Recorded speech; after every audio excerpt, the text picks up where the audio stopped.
Welcome to the 50 Years of Fantasy podcast. I'm your host, Katie.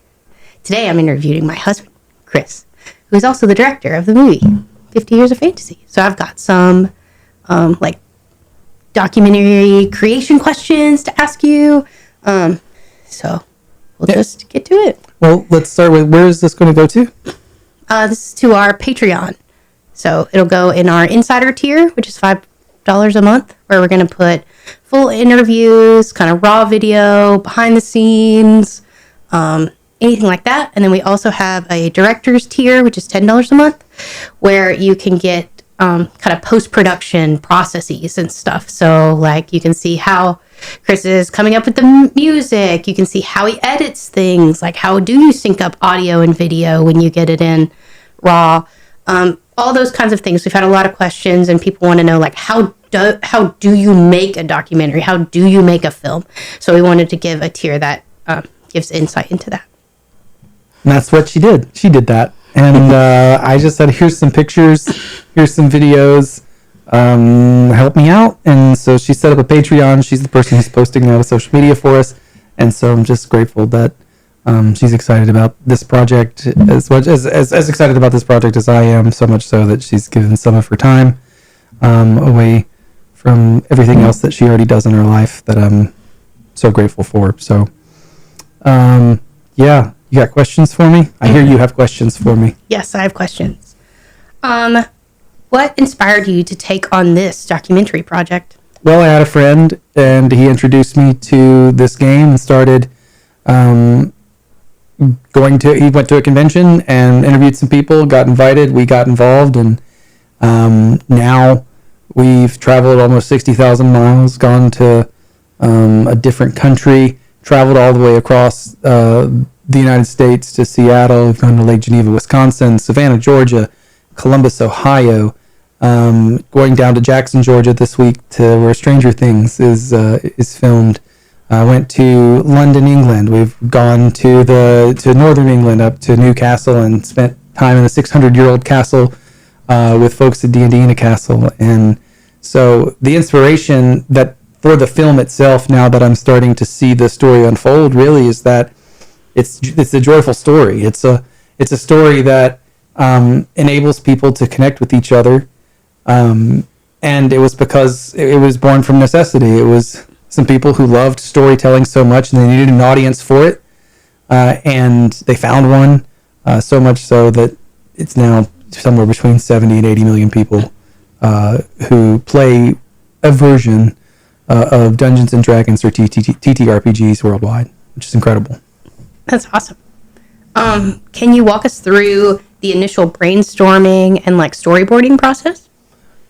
So there isn't much initially. Initially, you just kind of set out and you start asking questions and try to find a thread. And once you find kind of a thread, and the thread in this movie has been the people. It's it's my game. It's my story. It's my campaign. It's a thing that I've been doing with my friends for 20 years, and so it really morphs from being Dungeons and Dragons to being your own game. And so finding that thread and the joy that people find in creating this world that belongs to them, that was the kind of thing that we realized. We're like, oh, Dungeons and Dragons isn't necessarily the game. It's the way that it's the thing that you call it, right? Like your game is not the same as the game that Gary Gygax and Dave Arneson created. Not even close in a lot of ways. And so the common thread and the storyboarding that we get from that is, okay, now that we've established that Dungeons and Dragons isn't an entity that can be contained by any single like organization, corporation, brand, or whatever, it's this idea that we can create stories and sit around the fire and tell them to each other and be part of it and add to it as independent members. And Dungeons and Dragons is just the inspiration for that. More than it is anything. And so, yeah, going and looking at Gary and Dave, they didn't mean for this to happen, right? And so, like a lot of the notoriety that they gained because of this thing that was entirely beautifully accidental, right?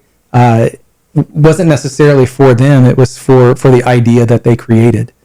they said, "This is incredible. Come see it." And people came and saw it. And they're like, "It is incredible." And then Gary was just the biggest cheerleader of anybody for this thing, because he's like, "This is amazing. I get to tell these stories and create these worlds that didn't exist before we started doing this."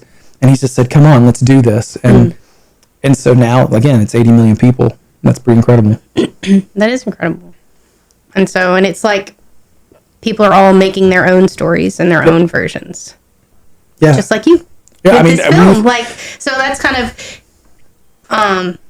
you're saying like so many people kind of take a base, which is Dungeons and Dragons, and then they create something new or learn something about themselves or their characters. There's an evolution of what's happened. And so do you feel like that has also been a thread through your experience filming and meeting people as well, like as you've been exposed to the community? Sure. Yeah. I think I was given a very monocular view initially of what D&D was and what it could be and what people thought of it. And I think what we uncovered really fast was that no, people are born into different generations, and they see the world through a slightly different lens, and as a result, they're going to want a game that fits that focal point, right?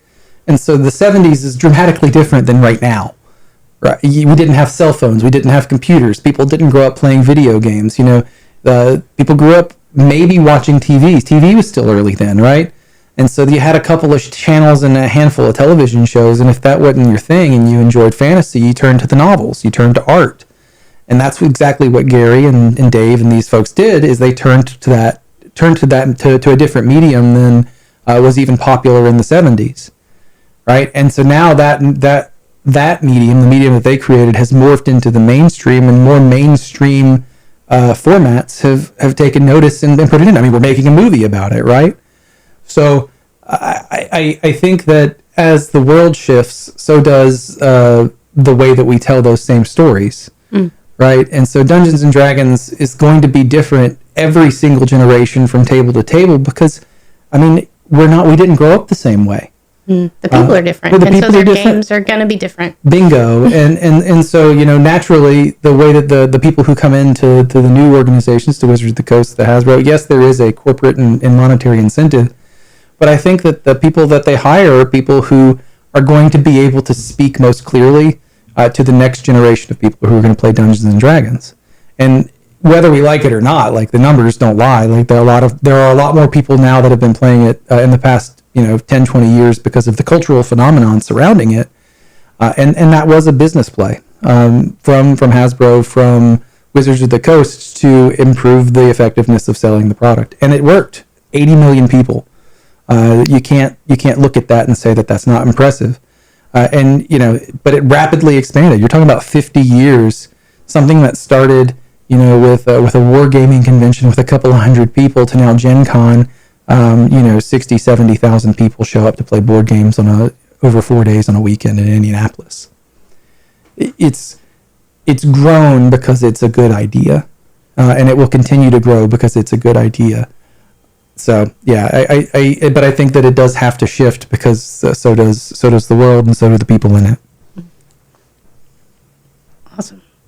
Yeah, I think that kind of my next question had been, how did you decide which aspect of the subject matter to focus on in the film? And so I think you just kind of answered that in a little way. Do you want to expand on it? Yeah, the subject matter, I think, is about giving a little bit of respect and honor to where it started and where it's been and where it's going. Because it's not linear. I mean, there's so many different things that exist in the world now that are like Dungeons and Dragons, but not necessarily called it. But the easiest way to explain it is Dungeons and Dragons. It's like calling a soda a Coke, right? It's just the easiest thing to say, and it's the thing that people are familiar with, and they know what you mean when you say it. And so, I'm not. I think that everybody deserves the respect that they're due. I think Gary and Dave are owed a debt of gratitude for bringing this idea into the world. I mean, a lot of people love this. It's a lot of people's favorite pastime. People spend lots of money, and they go to work, and they go on vacations because they enjoy this stuff.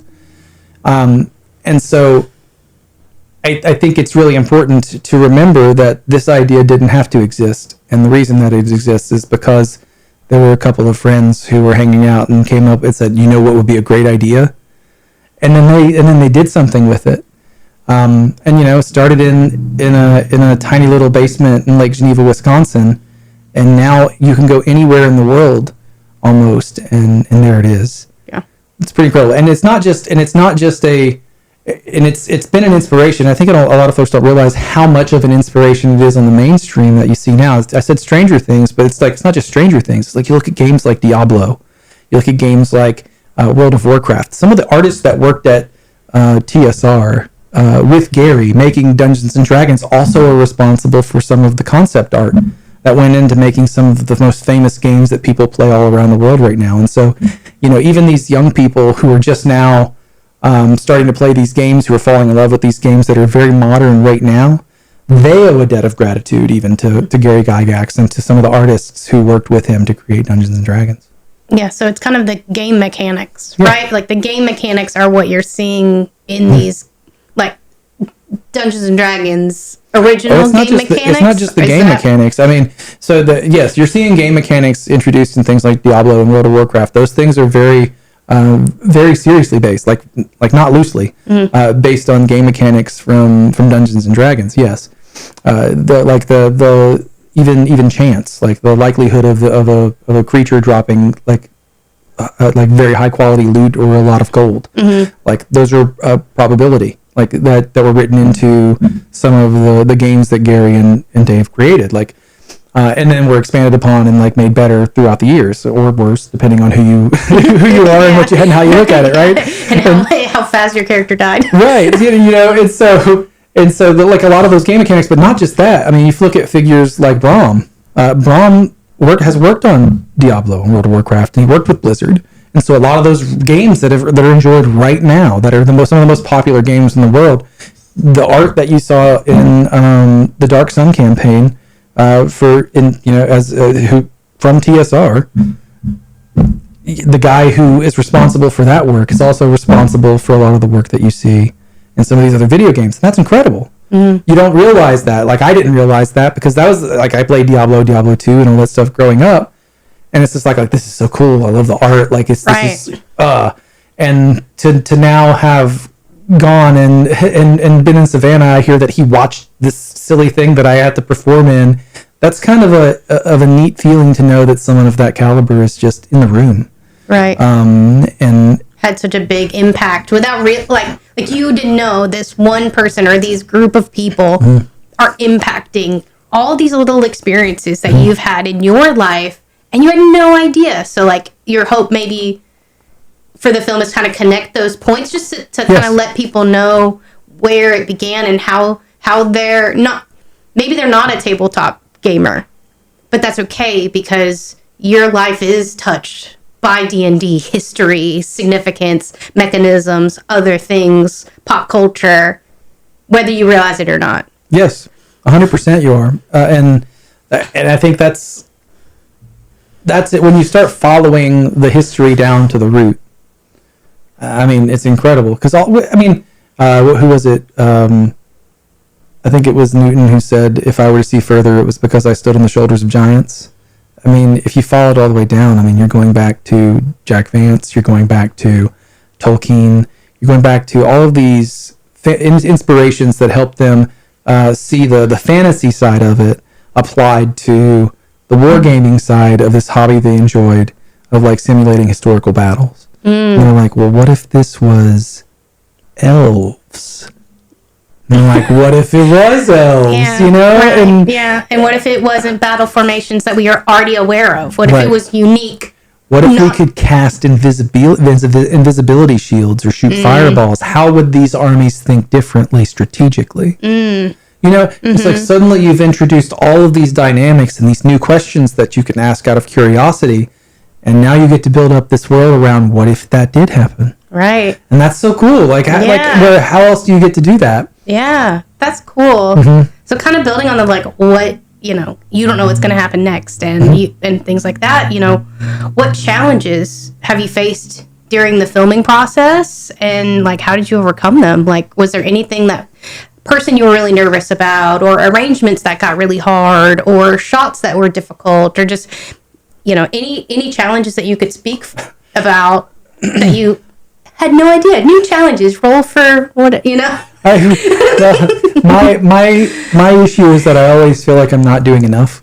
And so, we have these opportunities to travel all around the world. And so I feel like if we're not using every moment of that opportunity to get as much quality out of it as we possibly can, then it's going to be a hard time to make a really good movie. And so that part, for me, scaling it back and trying to be more personable, when there's this really stressful piece that's like, I have to make this movie look really great, because I look at this as a huge responsibility to this community of people.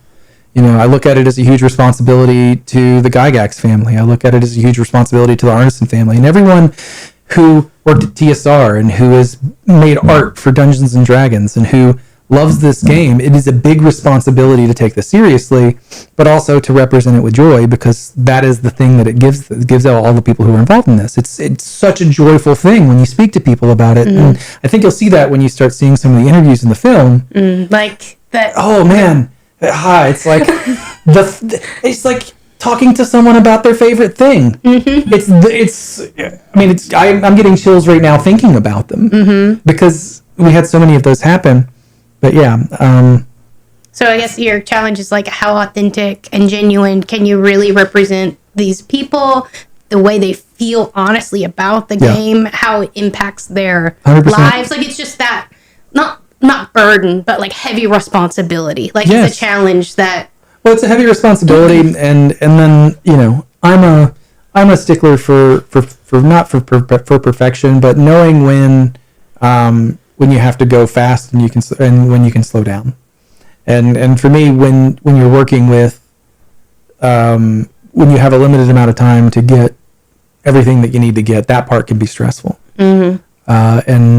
And that's when I feel like it's go time. Like, give me all the caffeine, like the adrenaline's pumping, like this is the best thing that I could possibly be doing ever. But also, if I'm not doing it while I have that opportunity to be doing it, I've got a lot of anxious energy, and so that part can be really hard for me. Got it. What about challenges with like post-production? Because like I assume when you're out, traveling, meeting people, talking to people, there's like, and you're saying people are so joyful and energized, that energizes you to want to keep going. But if you're in like the post-production, you're just sometimes alone in a room staring at your computer watching videos of these people that you had a really fun time with before. Like, is that I'm gonna be real. No, hard? It's pretty great, because I'm sitting there on the edge of my seat. I know what's going to be said, but I'm sitting there on the edge of my seat, and I catch myself sometimes listening to someone over and over be happy about a specific thing that I know I'm going to use. And I'm like, keep going back and forth. I'm like, where's the cut going to happen? And I'm there. I'm like leaned into it. I'm like smiling. I can feel myself smiling, because I can feel the joy that from that moment that they had. And I'm like, this is being used. And so that part is not. Like, how big or small do I make this? Like, I want to be like, you were like, I want to include all of this, but that won't work. Okay. Right. Like, yeah. I've got like 65, 70 minutes. Right. I don't want to go too long on this, but yeah, no, like I do. I sit on the edge of my seat sometimes, listening to some of the things that people are saying, because it's like number one, it's interesting. You get to sit in front of someone who has created something so big that if you say 3 words out loud, they know what it is. Right? Most things you can't say that about. Right. Right?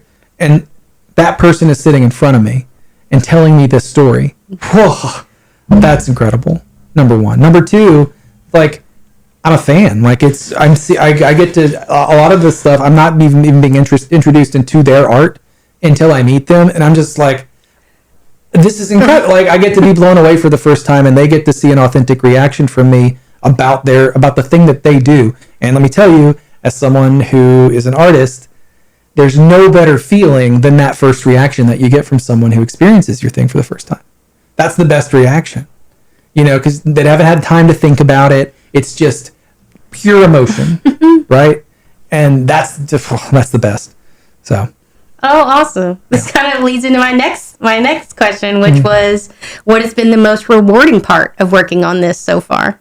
And it sounds a lot like the people. Like, I mean, it's always people. People are always the best part if you listen to what they're saying. I I get to sit down, and because I will listen to what someone is saying to me, and I'll shut my mouth, even though this podcast doesn't seem like it, I'm sure. But I do. I'll sit and I'll listen with intent to understand what's being said, so I can ask good questions and inform people.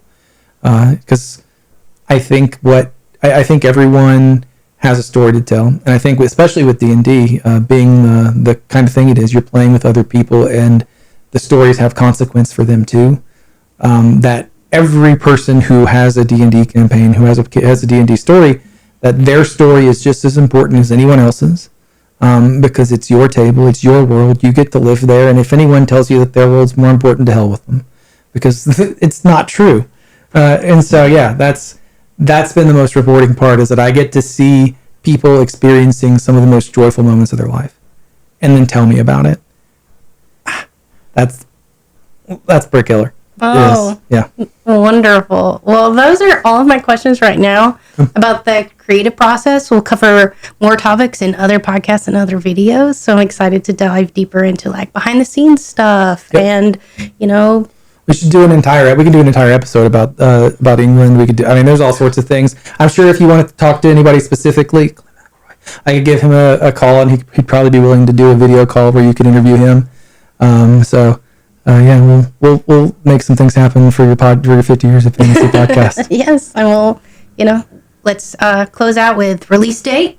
We're looking at September 2025. The official release we plan on doing after a screening at Gen Con. Yep. Which is? When is Gen Con? Gen Con's the beginning of August. Okay. Yep. So a lot of work to get done. Mm-hmm. Yes, there is. I think we'll get it done. Yeah. Yep. Well, wonderful. Well, thank you for being on the podcast. Bye.